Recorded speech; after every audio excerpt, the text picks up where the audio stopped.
SRO Magazine, your #1 source for music and entertainment news and interviews.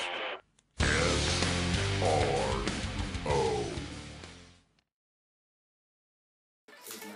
Hello there, SRO Nation. This is your metal journalist, Bean Man, coming to you live from the Whiskey in beautiful Hollywood, and I have the special honor of interviewing a legendary guitar player. You know him from such bands such as Nightrage, a little spree stint with Arch Enemy, and he was recently acquired by a known musician known as Ozzy Osbourne, and now he's putting out his first solo album and playing for it now called I Am the Fire. So please help me welcome the Greek Axeman himself, Gus G. What's up, Gus?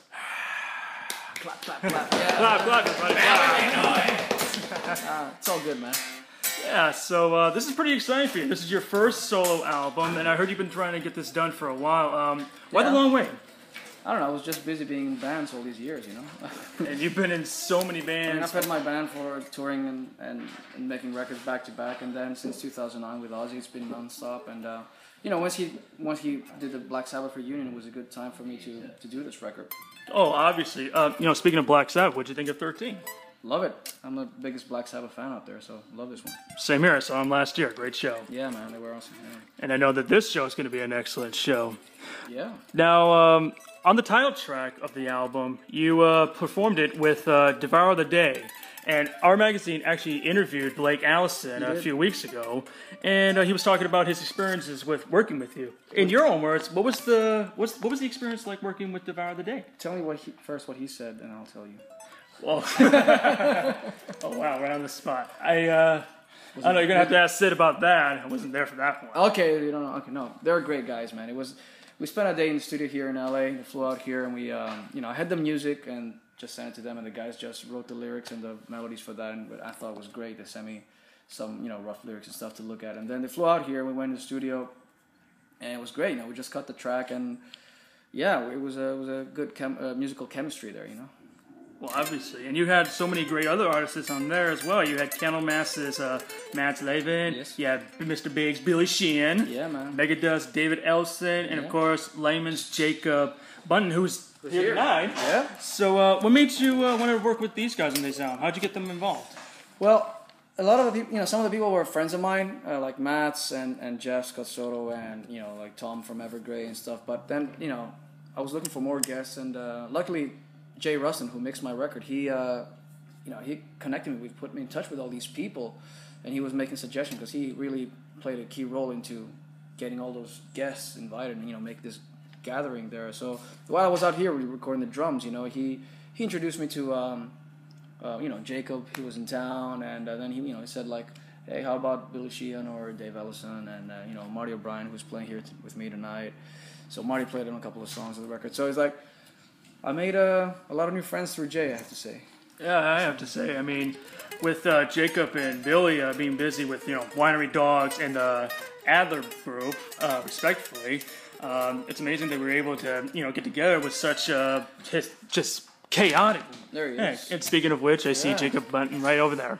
No, I mean, it's, you know, and that's why we only could do 4 shows, because everybody has got so many commitments and stuff, and I have to go back to Europe after this, and the guys are doing other shows. So I'm just glad that we were able to put this together, you know, even if it's just like 4 gigs, like a mini tour.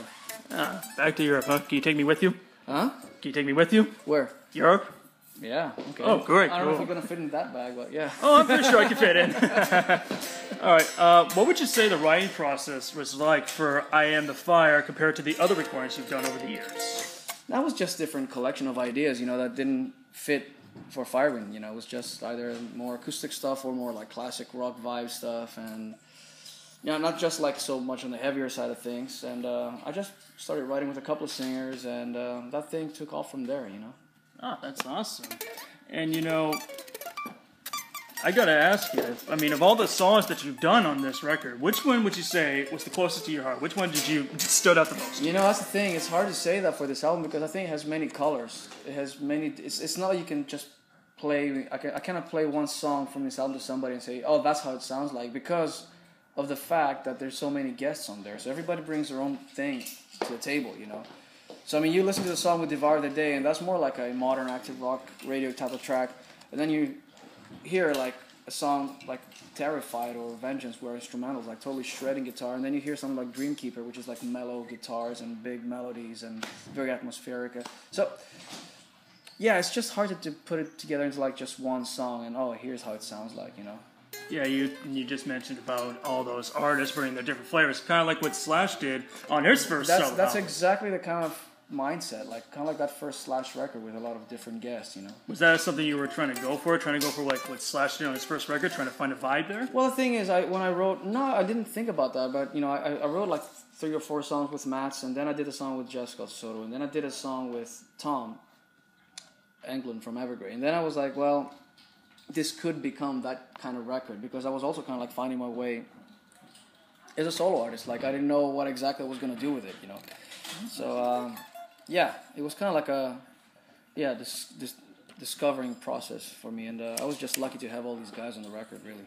Absolutely. So you're busy now promoting this album. Ozzy was busy with the Black Sabbath. The question that comes to mind is, will you guys end up coming back together and recording another Ozzy album? Is that in the works somewhere? We're doing the Ozzy Fiesta next year in Mexico. Ooh. So that's like we're gonna do that show there, and I don't know if there's gonna be some more stuff. We'll see, but yeah, and I know he's also gonna go back in the studio with Sabbath. I think probably there's gonna be another Ozzy after the next Sabbath record, or it depends whenever they decide to finish it up. You know, it's not up to me. So. Oh yeah, I mean obviously because Ozzy said that after a few more records he's gonna retire, and the question is like, well, how many is more? You know.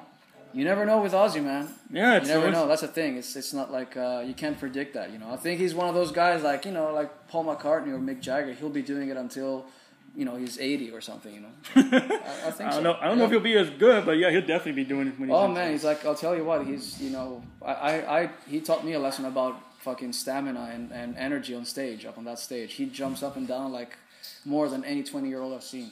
Oh, I've seen Ozzy play. That's obvious. And I mean, he's 65. He's still doing frog jumps. You know. Yeah, that's amazing. Yeah, and his voice sounds amazing too.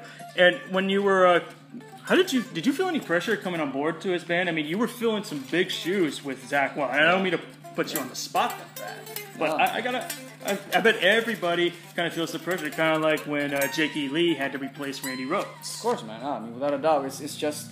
It's one of those gigs, it's that gig, not one of those, it's that exact gig that you just shit your pants as a guitar player if you get that spot. I mean, it was like, for me, it was like the happiest day of my life and at the same time the most nerve-wracking day of my life, but you just gotta rise to the occasion. It's like one of those things where, well, I got called up to do this now, so I better practice twice as hard. And you just have to approach this gig with a lot of respect for the guys that were there before you, and just be yourself, basically. Oh yeah, absolutely. I mean, you can't replace those guys. Guys like Zakk Wylde or Randy Rhoads or Jake Lee. You can't replace them. You can't be them. They are their own guys. It's like they're their own legends. So you just gotta bring your own thing to the table. But at the same time, you have to respect those songs and play them as they are. Exactly. Respect the classics. That's what I'm saying. I mean, when Marty Friedman came in, he had some trouble playing some of the Chris Poland parts, and he had to improvise his own way to make. Well, that's a bit different, like where Megadeth didn't have that big break until Marty came in. That was a different time. Here we're talking about you go in there, you go out there with Ozzy, and you play basically the Bible of heavy metal. Yeah. I mean, look at that set list. All of these songs are mega classics. Yeah. Oh yeah, absolute mega classics. Why don't you tell us about the band that's going to be playing with you today? Yeah, it's Marty O'Brien on bass, Joe Nunes, who is my bandmate in Firewind also, he plays drums, and Jeff Scott Soto is singing. Yeah, Jeff Soto is singing tonight. Who'd you say was singing? Jeff Scott Soto. Jeff Scott Soto of Yngwie Malmsteen. So, exactly. Yeah. It's amazing. I have to tell you this real quick. I was planning on going to see Journey back in 2006 at the Irvine Meadows at the Horizon Wireless Amphitheater, and Jeff was playing with Journey at the time, but unfortunately my friend, he told me to drive because I had the new car. We got there, he said, I forgot the tickets, so I was like, we gotta drive back. He's like, no, we're gonna sneak in. I'm like, you didn't have the tickets, did you? No. So, and when we were leaving, the set was ending for Journey, and I was so bummed out to not hear him. Yeah. So I'm definitely looking forward to hearing. Excellent, man. He's gonna rip tonight, man. Well, you know, I think we got time for at least 3 more questions. Yeah, man. Because I know you guys are getting psyched and pumped. You're playing the legendary Whiskey tonight. Yes. A lot of rock history here, man. Yeah. So, what is what are your feelings going towards your very first solo outing? I mean, you must be feeling butterflies, or it's like it's a different experience, you know, just being there on your own, doing it, and not really having to argue with any bandmates about it. You know, I mean, not that we argue in Firewind or anything, but you know, like just like with any band, it's like, you know, it's like a marriage almost. You know, you have like 4 dudes that, you know, everybody's trying to, you know, everybody's got their own idea of things, but this one was a bit different. You know, it was just me, myself, and I, and then I did whatever I liked, and it was liberating in that sense. On the other hand, I was a bit scared. You know, like, okay, well, does this suck, or is it good, or what is it? But it was fun. I mean, I think you know, with all the help I got from all these guests that helped earn the record, that made the difference there. You know. Hey, why don't you? I'm kind of curious about how you got to be, for a little bit, part of Arch Enemy. How did that come? Because I read that, you know, Christopher, the guitar player, had to leave for a little bit, and you came in. How did they invite you in? Well, I knew Mike Lammett from back in the day when I lived in Sweden, and he was in the studio, the same studio that I was in when he was recording Spiritual Beggars, and one day he just emailed me and said, I need a guitar player for this tour, and I just flew to Sweden, learned a bunch of songs, played there, and then off we went to Ozfest. Yeah, I read about that. And you also played a track on the last album they did before. Yeah, like on Doomsday Machine, I did like a last-minute guest solo or something. Yeah, before the album was out or mixed. Yeah. Yeah, how was that experience to be at least on a track of their stuff? Well, the thing, the Arch Enemy experience for me at that time was a great thing because that was the first time I joined a professional band. That's the first time I did a tour, you know, with a crew. You know, I saw how they react to problems, you know, that occur on the road, how relaxed they remained, how they took care of things. They had management, they had a label that supported them. It was just like at another level, you know, just doing things at another level and going out on such a big tour like Ozfest. So that taught me a lot of things, you know. That really inspired me to do stuff like that in my own band later on. Yeah, kind of wish we had Ozfest still, you know? Yeah, I know. I miss it. I mean, I've done Ozfest 2005 and 2010, and I hope, well, now we have the Mexican Ozfest, the Oz Fiesta. Hopefully I'll catch that one for sure. Now, being in a variety of different bands over there, you know, Nightrage, Arch Enemy, and Firewind, excuse me, Firewind, etc. Like, do you feel that with each band you learn something new and you're taking on to the next band? Do you evolve each time you come to a new band? Well, it's, you know, music is just one big learning journey. You know, it never ends. You know, every band is a new experience. Playing with all these guys is a new experience. You know, making a record with new guests, you know, or new musicians I've never played before. That you know, that's always a learning experience. So I think that's the way you gotta approach music. You know, what can you more can you learn? You know, what's new? You know, and same thing when you pick up the guitar. You know, like, it never really ends. That's the thing. Never really ends. No. Is there any new bands out there that you love today and would like to be part of if they ever asked you? No, man. I'm in fucking Ozzy Osbourne. There you go. Why be in any other band? Exactly. No, I'm fine, I think. Okay. Well, we got time for one more question. And when I interview people, I always like to ask this one, just kind of keep everybody on their toes. So, Beatles or Rolling Stones? Oh, come on, really? I gotta ask this, okay? I asked this with anybody. I even asked Chris Jericho, and he is a staunch Beatles fan. I always pictured him as a Rolling Stones guy. Yeah, no, I'm more of a Beatles guy, I have to say. Not that there's anything wrong with the Stones, they're a kick-ass band, but just kind of like growing up at home, I guess we heard more Beatles records than Stones records, so... Plus, I love their movies. I love A Hard Day's Night and Help and Yellow Submarine. I love all that. But yeah, Hard Day's Night I can get. Yellow Submarine I would definitely get. My mom won't. She hated that period because they were on acid. I'm like, Mom, that was the cool era. That was the good stuff. That was when they were creative.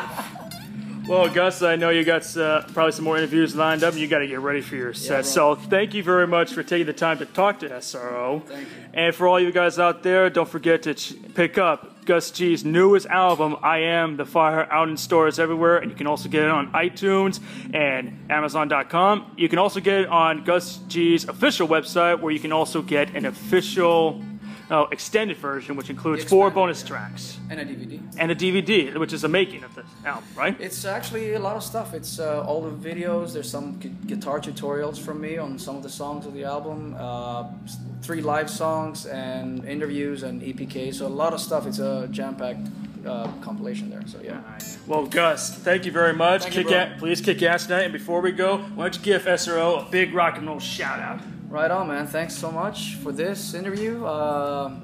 You know, just very excited to be back here and doing these shows. Thank you for listening to this or reading this, whatever it's gonna be. So keep rocking. It'll be an audio and it'll be a rating interview. So. Okay, excellent. Well, thank you for listening and thank you for tuning in. And see you next time. Yeah, definitely see you next time. And I'll catch you on the flip side. Catch you downstairs. Right on.